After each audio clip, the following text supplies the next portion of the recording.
This is Renaissance Chick. We're about to give an update on The Rock for those of you who've been following or decided to catch up. Let's go check it out.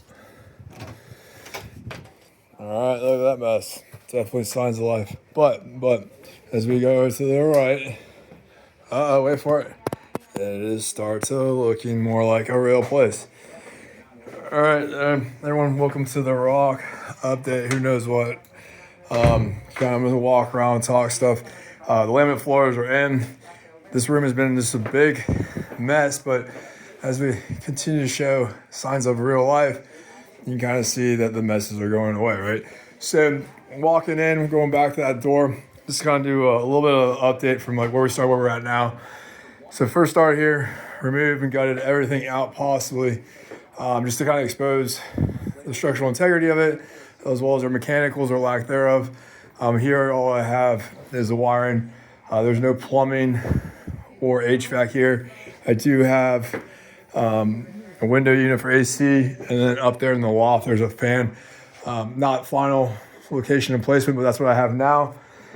With that, though, this is on the subject of plumbing. If you go back over here, so this back wall right here, this is not set in stone, but what I'm trying to do right now before I commit is move stuff around to see how it looks, it feels, and whatnot. Because when you put stuff down on like paper and it's two-dimensional, we all know that it's never what actually is on the ground.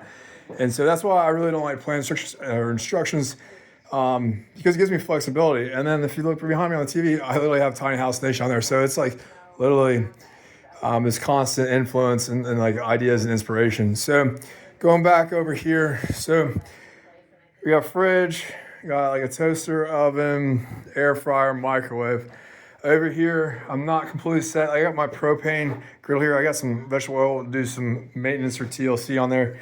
I don't think that's gonna stay in here, but I do have an electric griddle, and then also I have an induction stovetop. So literally I have everything here, I would argue, to do like an actual cooked meal. And then outside too, there's also a smoker and a grill.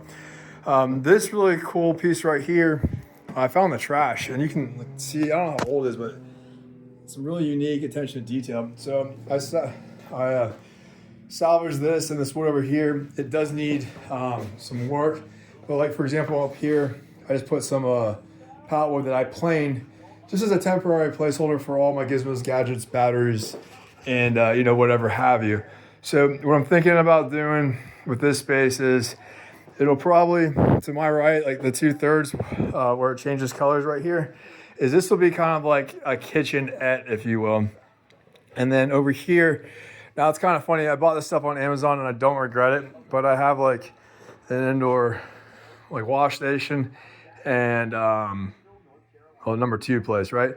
So, and then I also bought these reservoirs for like black gray water. So now that I actually like see it, I'm like, man, I got like this really nice, I think, nice setup right here.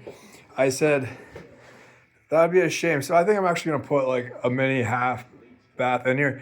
And I'm also gonna see if there's like a toilet stand-up shower solution. Cause I do think, while I'd be tight, because I wanna do it at this window right here, I do think I can actually make something happen, whether it already exists or come up. I do have water relatively accessible from here.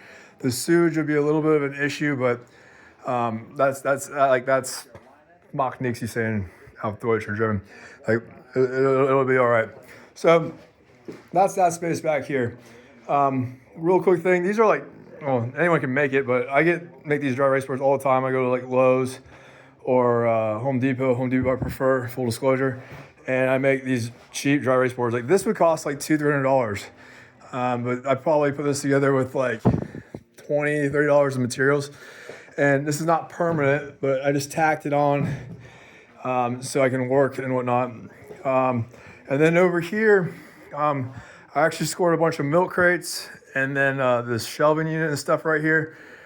This is old IKEA. It's pretty flimsy, but this is like actually when they were still using like real wood. So I'm a little bit like torn what to do with it. I might just reinforce it or not. But basically from here, I'm just working my way around. And like I said, it's helped me organize and see what I need or not. But I'm getting really content with this space. And the more and more I organize and refine my plan, it's really, the functionality's there. It's giving me kind of like, so the aesthetics are ultimately at the end. So if I knock the functionality out right now and I can see what the potential is at the end and like trying to fight those in together, it's going to be great. So a little pretty excited right now. It's really coming together from like when I first got here, which is like, it looked like crack meth lab. And now it's like a functional space where I actually could sleep out here or whatnot. So, love to hear any comments, questions, concerns, or lessons learned. Like, hey, I did something like you and this, blah, blah, blah. And just kind of that dialogue. So like, I like to use my medium as like a exchange space. Because if you've done something, I really learn from you than the hard way, save much time and money and vice versa. So I hope you enjoy this. There'll be more updates to follow. I'm actually going to do some live cooking here pretty soon. Apparently people have been into that. So definitely check it out. Check me out, like, subscribe, and more to follow.